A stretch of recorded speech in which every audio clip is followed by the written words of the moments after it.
But some of you, maybe many of you in this room, have made plans. I've already written some things on the calendar.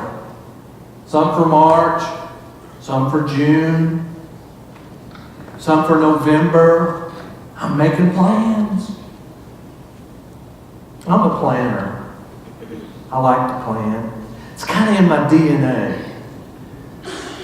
Now, fortunately or unfortunately, depending on how you look at it, I married a non-planner. Robin is not a planner. And early in our marriage, that caused a little bit of irritation for both of us. Because you see, I would even plan her life, and she would resist it. I tried to get her to plan. I even got her one time to make a to-do list. She lost it. I secretly suspect she lost it on purpose. But we're doing better. She's gotten me to back off a little bit, and actually she's starting to plan some. What I've noticed, she's even started to plan my life some. Careful what you wish for, you might get it, right? I have a paraphrase, and this is my paraphrase, but I need to listen to it. James says, now listen, you planners. You don't have a clue about your life. You're here today, gone tomorrow. One thing upon which we can all agree is that life is unpredictable. Anybody who thinks they have it all figured out and tightly under control is misleading herself or himself. What would happen to our jobs if the stock market crashed tomorrow morning? Oh, excuse me, it did, didn't it? And we found out what would happen to our country, to our economy. All sorts of things can happen to us because of the unpredictable nature of this life. Life is unpredictable. Who knows what tomorrow may bring? Only God. That is one thing that James is clearly saying to you and me this morning about life. It is unpredictable. And we need to be careful about making these hard and fast plans because we do not know what's going to happen tomorrow. A preacher whom I really like by the name of Tony Campolo, some of you have heard him. He's a remarkable Christian communicator. He tells about the Black Baptist Church at which he was the associate minister in Philadelphia. He said every year they had a student recognition Sunday. And what would happen is some of the students would come up and speak, and then after they would speak, the preacher would stand up and he would preach. One Sunday he said this to the young people gathered there. He said, young people, you may not think you're going to die, but you are. One of these days, they'll take you to the cemetery, drop you in a hole, throw some dirt on your face, and go back to church and eat potato salad. That'll get their attention, won't it? And if you've lived very long, you know that's true. Life is unpredictable. Life is brief. Even if you live to be 80, 90, 100 years old, it's brief in comparison to eternity. James' analogy is our lives are like a mist, like a vapor.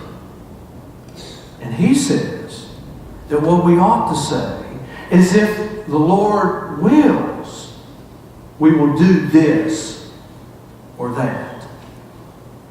You very well know that God is in control of His creation.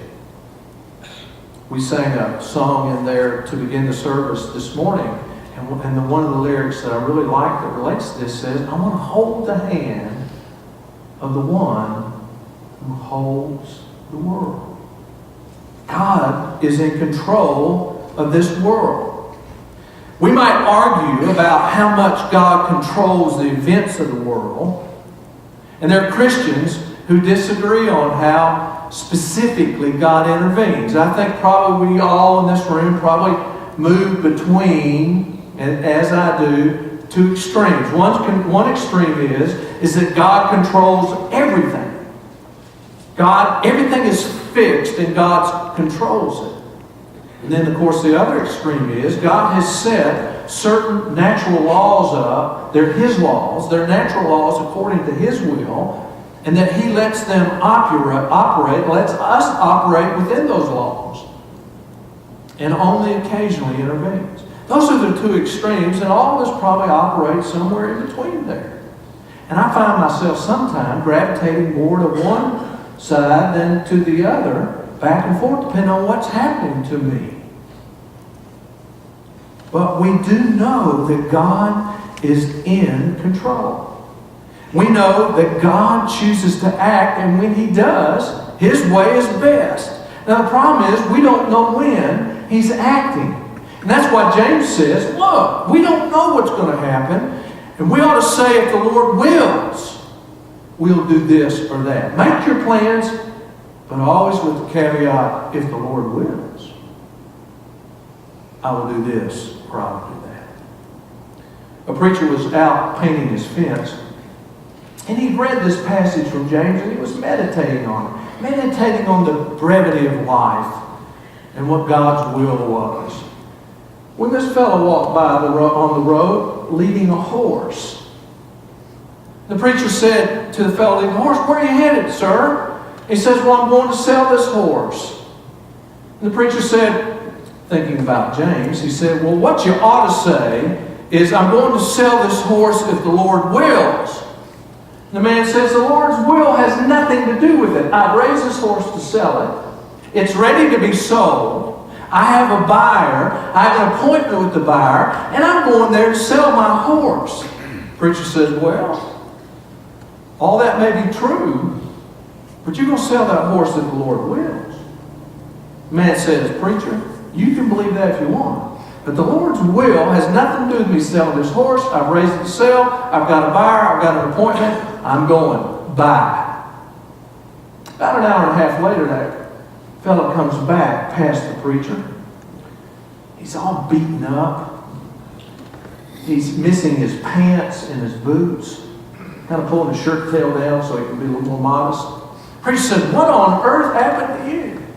The man says, "Well, I stood here talking to you so long that I was late for my appointment. So I decided to take a shortcut across this fellow's farm. He thought I was up to no good. He started shooting at me. He hit my horse and killed him. Horse fell over on me, kicked me in the head. I was trapped underneath him. The only way I could get out was to take off my boots and my pants. And when I got up, he started to continue to shoot at me. I got hung up in a barbed wire fence, and here I am."